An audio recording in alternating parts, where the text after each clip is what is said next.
On a chilly evening in January, an unmarked white minibus pulls up outside a large wooden gate. A group of young children run out, jump inside the vehicle, and it drives off.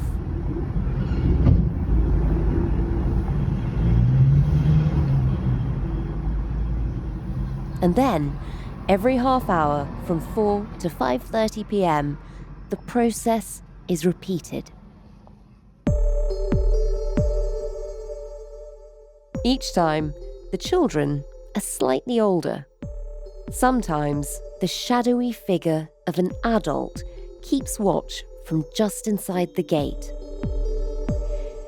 It all bears the signs of a clandestine operation, but this is a routine repeated every day in a neighbourhood in North London.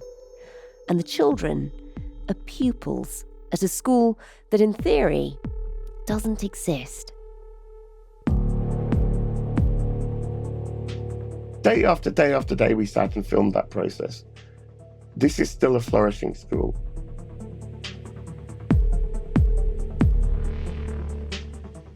Today, we look at a Times investigation which has found unregistered and even unsafe schools secretly operating in the Hasidic community in North London. And we'll also hear from a headmaster within the community in Stamford Hill.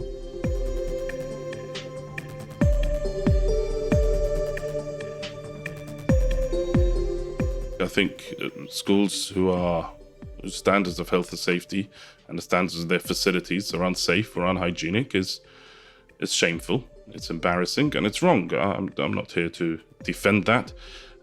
Just to say that the overwhelming majority of Hasidic schools are registered.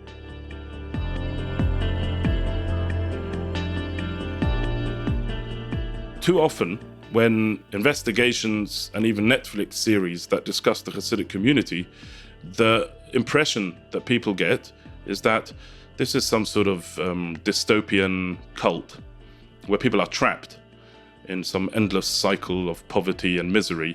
And that is just completely false and fails to understand what the Hasidic community is all about.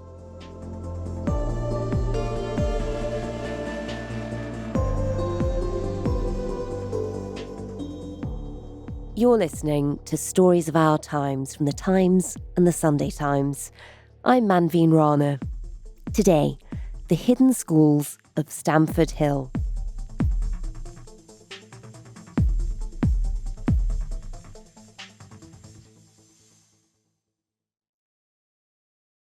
My name is Andrew Norfolk. I'm the chief investigative reporter on the Times. I've been a journalist for 33 years, and I've been staff reporter on the Times for 23 years. Andrew, with this particular story, where does it begin for you? What got you interested in what was happening in Stamford Hill? I've been interested for many years in the different religions and faiths in the UK. I started looking initially at Ofsted reports, dozens and dozens and dozens of reports of inspections by Ofsted of faith schools in this country across all religions. And then the more I read, the more I became very interested in what I was reading about a number of ultra-Orthodox Jewish schools. And because a significant number of those ultra-Orthodox schools were clustered in a few streets, relatively in one area of North London called Stamford Hill, that's when we decided it would be worth taking a closer look.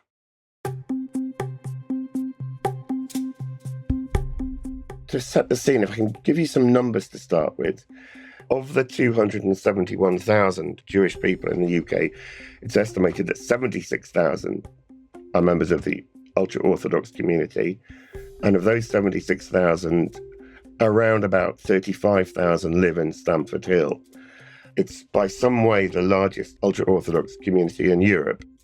We're just 2 miles south of Tottenham Hotspur's brand new football stadium. But here are closely knit streets, kosher businesses, blocks of apartments. The ultra-Orthodox who live in Stamford Hill belong to a particular subsection within the ultra-Orthodox world. It's a subsection that seeks to protect itself and its beliefs and its values by erecting a host of invisible barriers to the outside world. No access to social media, often no television allowed in the home. The way they dress, for the men you see in long black coats, large black hats. The language they speak, which isn't English, it's Yiddish. They're all among a host of social norms designed to create a distancing, protective buffer between the community and the outside world.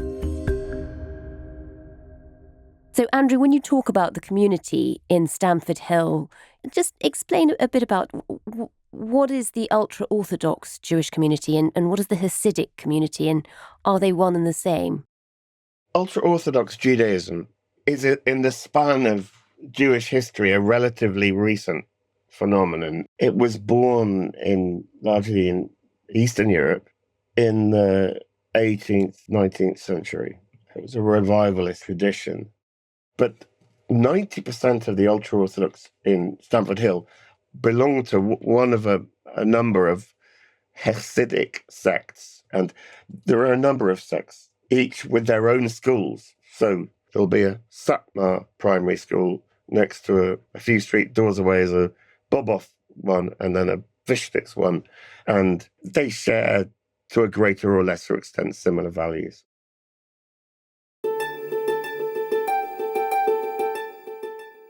The primary focus really was all about the schools and the education. One of the first things I had to learn was that there is a huge contrast between the education that's provided to Hasidic girls, who typically are allowed to study a wide range of secular subjects. Boys, by contrast, it's a very different story. There are an estimated 4,000 Hasidic boys aged between 3 and 13 who are currently being educated in the Hasidic schools, and a further 1,500 who, at the age of 13, moved to full-time religious schools, which are known as yeshivas, where there is zero secular education. Now, most of the primary schools are actually registered with Ofsted, though there are a few very notable exceptions of unregistered primary schools. None of the religious schools that they go to at 13, these yeshivas, none of them are registered.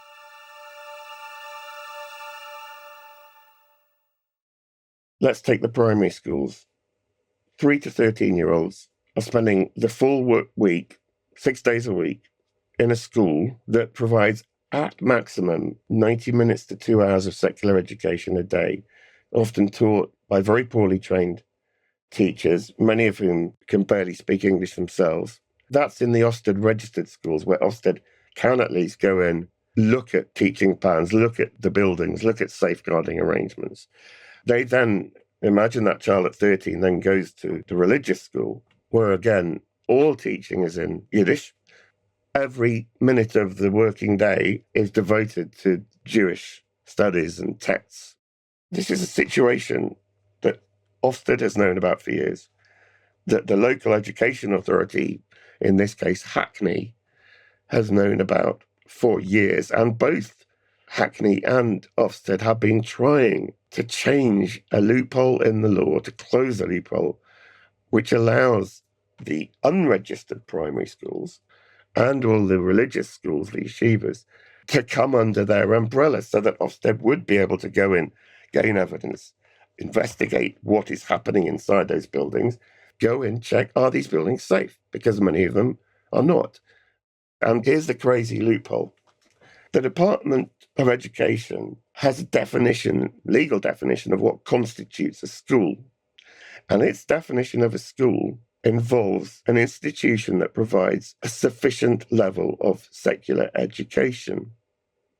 Because these full-time schools provide far too narrow a curriculum to meet the DFE's definition of what is a school, they're not schools.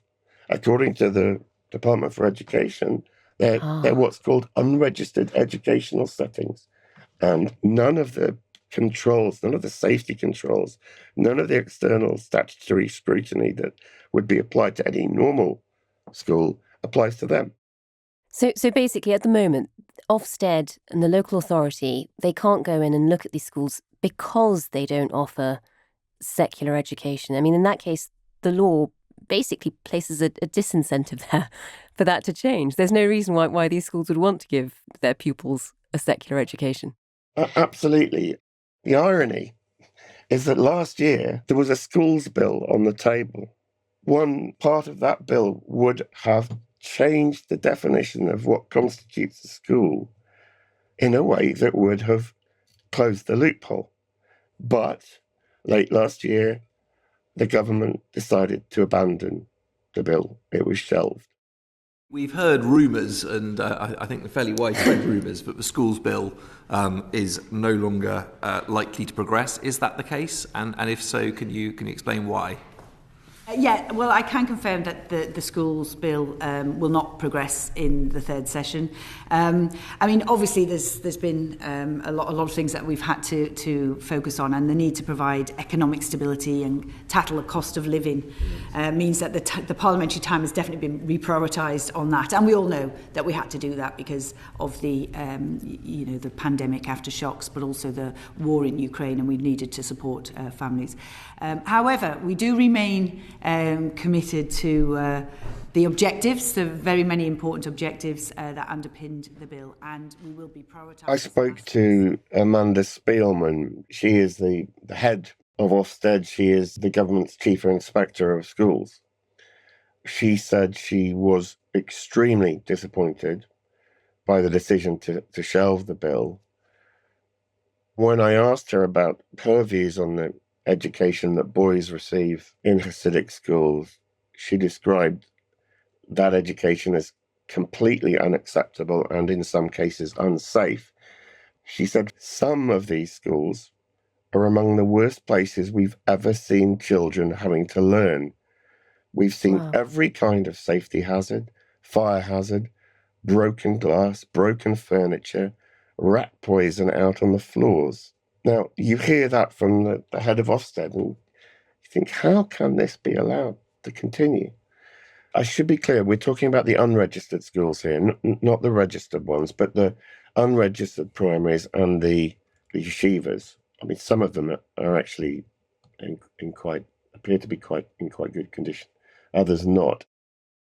This certainly hasn't solely been an issue for the current government. Successive governments of both main parties have chosen to look the other way. The idea was, if they're not bothering us and they're happy with it, why should we get involved? It's easier, much easier to keep the peace. And there's always the terror of treading on cultural eggshells, of wading in size 10 hobnail boots into a world you don't understand. And you've actually spoken to some of the people who've left the community, but who had taught in those schools. And what did they tell you about their experience of going through them? Can we talk about one particular notorious unregistered primary school where two of the young men I spoke to separately were pupils from the age of 3 to 13. Its name is Tashbar. It's been running for nearly half a century, and in theory, it does not exist. I've spent days and days at different periods sitting outside that school. We needed to sit there to get the evidence to prove that the school exists, because in theory, it doesn't exist.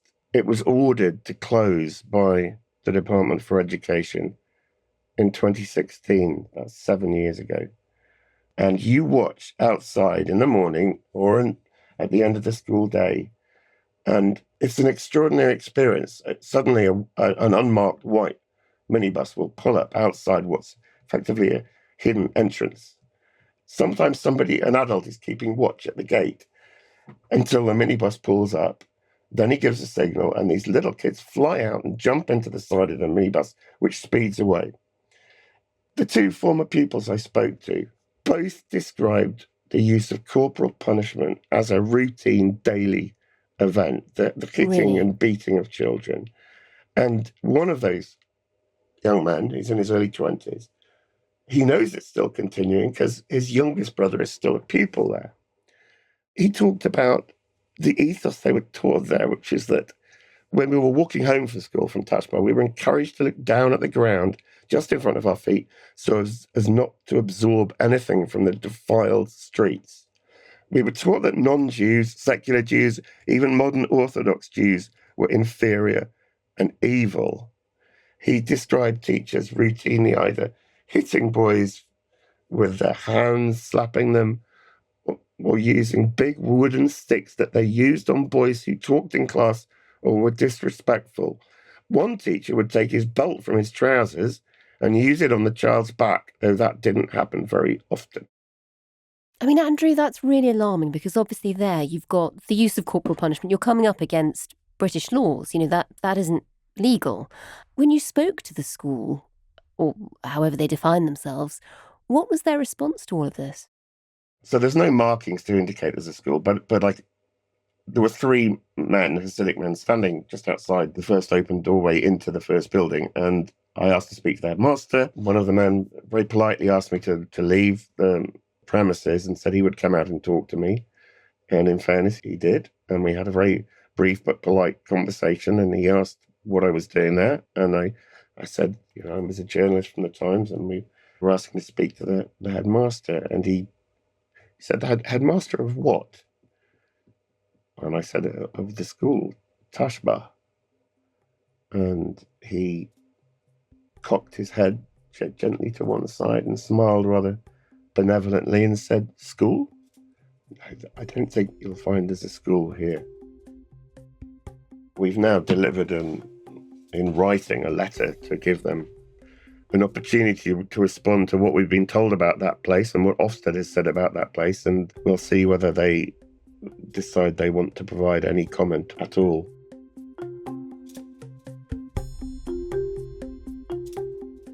The Stamford Hill Tashbar did respond to that letter the following day, and this is what they said. Tashbar is not a school within the meaning of education legislation, as it doesn't provide anything other than religious education. Since 2016, Ofsted have inspected the setting on multiple occasions and would have prosecuted Tashbar if there'd been evidence that it was operating an unregistered school. Tashbar denies that the building is unsafe or unsuitable and that corporal punishment takes place. Tashbar also denies that its pupils are taught that others are inferior or evil. To do so would directly conflict with Jewish learning.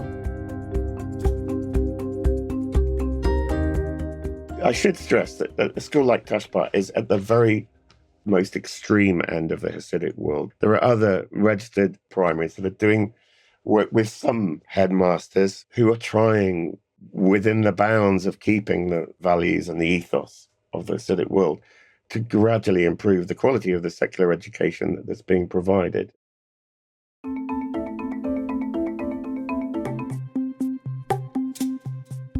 My name is Eli Spitzer. I am the head teacher of a Orthodox Jewish school in North London. I'm also a member of the Hasidic community in Stamford Hill, which is where I grew up and where I currently live with my family. Tell us a bit about growing up in Stamford Hill. So, being part of the Hasidic community means growing up in a very unique environment. It's a very sheltered upbringing, in a protective bubble, if you like, and ultimately understanding that chances are when you grow up that you will be married in the community and raise your own family in the same community. It was a very happy and exciting childhood, but by no means a conventional one. It's really interesting that you sort of describe it as sheltered. At what point in your life did you realise that maybe, the version of the world you'd seen was a bit sheltered? Well, I think it's not something that our parents or educators hide from us. I think it is very deliberate that we understand that we are, if you like, a people apart. We live in a global metropolis, but our duty, if you like, is to remain loyal to the customs, traditions of the Hasidic community. And too much exposure to the outside world inevitably means outside influences, which inevitably means undermining your own traditions and your own customs and your own way of life. And by the way, I should say, this isn't about Jews and non-Jews. This is about Hasidic Jews and everyone else. Anything that doesn't subscribe to the particular traditions and way of life of the Hasidic community could potentially be perceived as a threat. And therefore, there was an understanding that there is a need for sort of in-group solidarity, which inevitably comes with a degree of arm's length to everyone else, I guess. What did that look like for you? I mean, were you taught English, for example? I was taught English nominally. It started at a pretty late stage and ended at a pretty early stage. It wasn't very comprehensive. And at the end of my English studies, I wasn't really able to speak much English. My first language is Yiddish. I grew up speaking Yiddish. Not all families are Yiddish-speaking families. There are plenty of English-speaking families, but ours was a Yiddish-speaking family. I mean, your English now is obviously much better than that. How did you improve? Well, I became aware at a pretty early stage, I would say, probably at the age of 15 or 16, that I have a deficit when it comes to speaking English. It's something that developed into a bit of a chip on my shoulder. I felt, well, it bothered me, and I decided to do something about it. So I started reading, did a lot of listening to talk show radios, and then at some point decided to start contributing to late night talk shows on the radio by phoning in as an opportunity to practice my English. And until eventually, I mastered it, I guess. Was it okay to listen to the radio and to contribute, or was that sort of thing done in secret? It's not. It's interesting. It wasn't perfectly okay because, as I said before, I was still a young teenager, and there are higher expectations of being sheltered when you grow up than when you are an adult. Radio is the sort of thing where it would be acceptable for an adult to listen to the radio in the car, to listen to the news, and people do it quite regularly and it's quite common. But for a child and a young adult, a teenager growing up, that would be frowned upon. It's probably worth pointing out that it's usually the boys and the men in the Hasidic community who end up not as fluent in English. The girls, the majority of them, do grow up speaking English as a first language and spend much more time in school and at home speaking English. So there is an interesting sort of dynamic in the Hasidic community where women predominantly speak English as a first language and men predominantly speak Yiddish as a first language. Girls would start their secular education from the early years and go all the way up to year 11, where they'll take GCSEs, the full range of GCSEs, whereas boys would start their secular education much later and they would finish by the end of year 6 or year 7. So there's a significant difference. Now, as to why that is, it isn't entirely obvious what the reason is. I've been thinking about this a lot, and one of the reasons which could explain it is the fact that boys' schools in the Hasidic community can trace an ancestry going back hundreds of years to the traditional setting.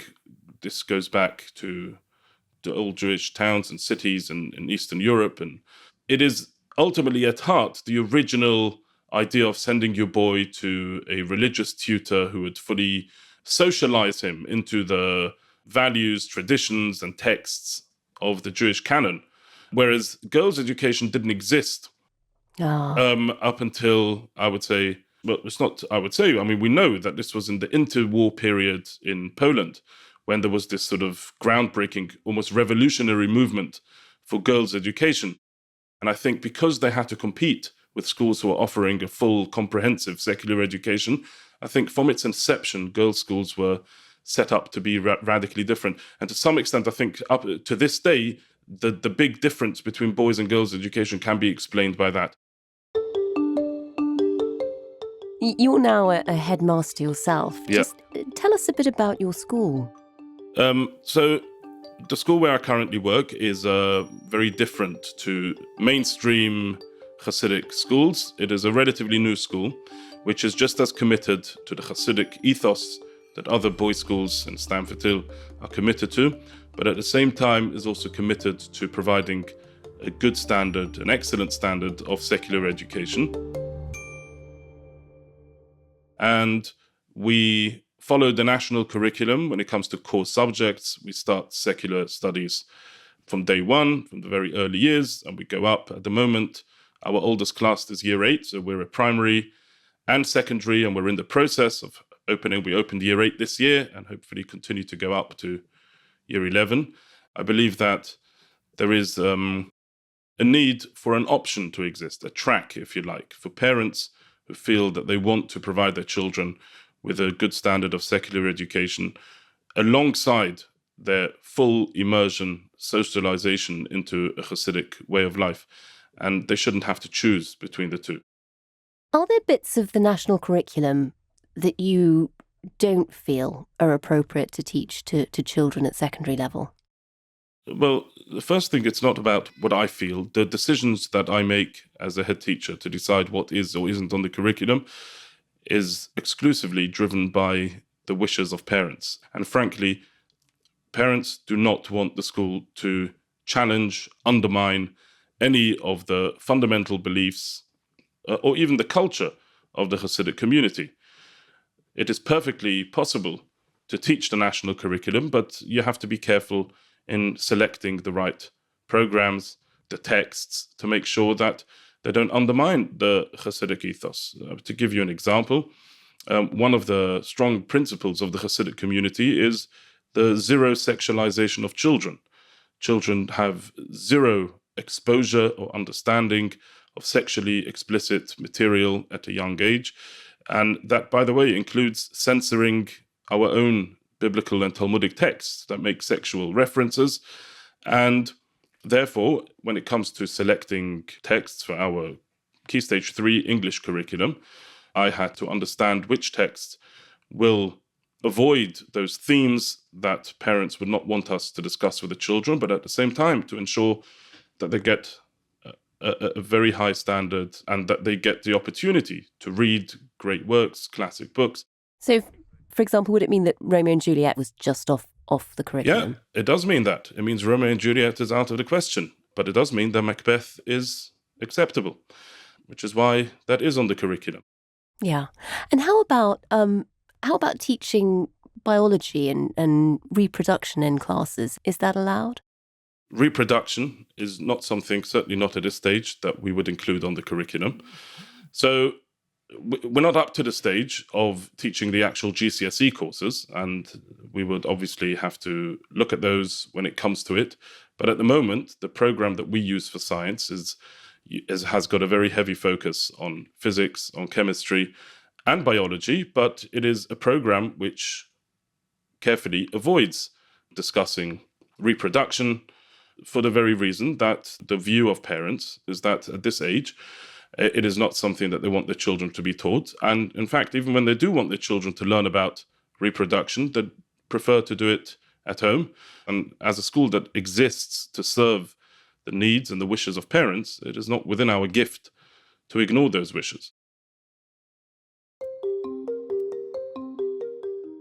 You wrote a piece in the Times where you wrote that any attempt to improve these schools that don't meet mainstream educational standards must start by asking the question why parents nevertheless choose to send their children there. In other words, that they must be doing something right. What are they getting right? First let me explain what I mean by asking that question. Because too often when discussions, portrayals, investigations, and even Netflix series that discuss the Hasidic community, the impression that people get is that this is some sort of dystopian cult where people are trapped in some endless cycle of poverty and misery with a handful of brave people who have managed to escape by the skin of their teeth, who are being celebrated and whose voices dominate those sort of discussions about the Hasidic community. That is just completely false and fails to understand what the Hasidic community is all about. Members of the Hasidic community I'm talking about rank and file members, parents who go about their daily lives, are not trapped in some sort of North Korean gulag. They are perfectly happy, content with their way of life, and they want to perpetuate that, and they want to raise their children in the same way of life. The best mechanism that one has to try and ensure that your children grow up as part of the same tradition and loyal to the same way of life is to send them to a school that reinforces and enables that particular mission.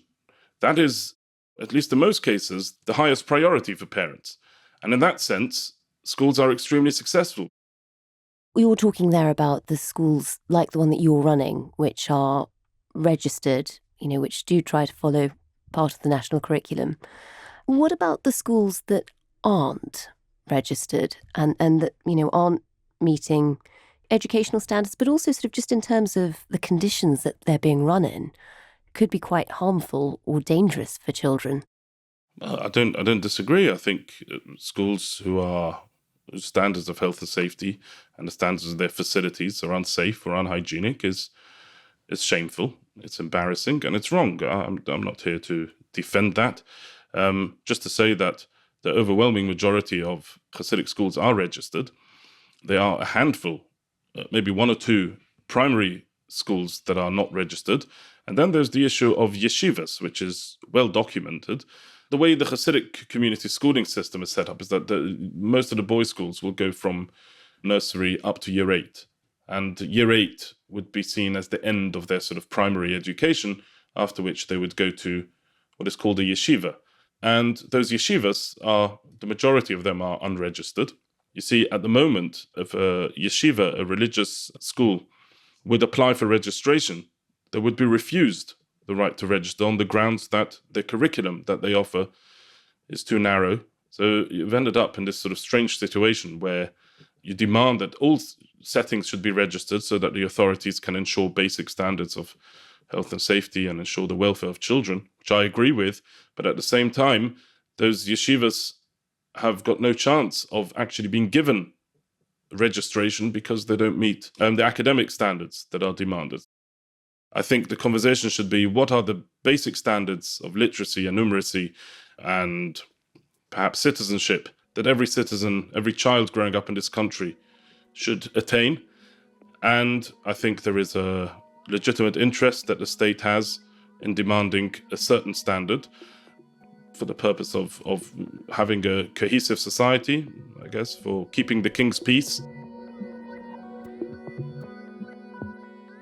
But all of that is to say that you have to start from a zero-based approach where you say, what can I legitimately demand that everyone delivers? And then we say that there's a certain level of proficiency in English that every child growing up in this country should attain.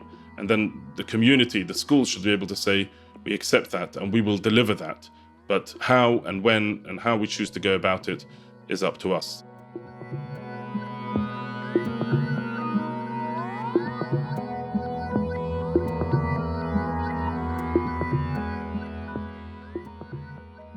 You've been listening to Stories of Our Times, a podcast brought to you thanks to the subscribers of The Times and The Sunday Times, with me, Manveen Rana, and my guests, Chief Investigative Reporter at The Times, Andrew Norfolk, and Eli Spitzer. You can read and watch Andrew's full investigation at thetimes.co.uk with a subscription. This episode was produced by Taryn Siegel. The executive producer is Kate Ford, and sound design was by David Crackles. If you can, please do leave us a review wherever you get your podcasts. Thanks for listening. See you tomorrow.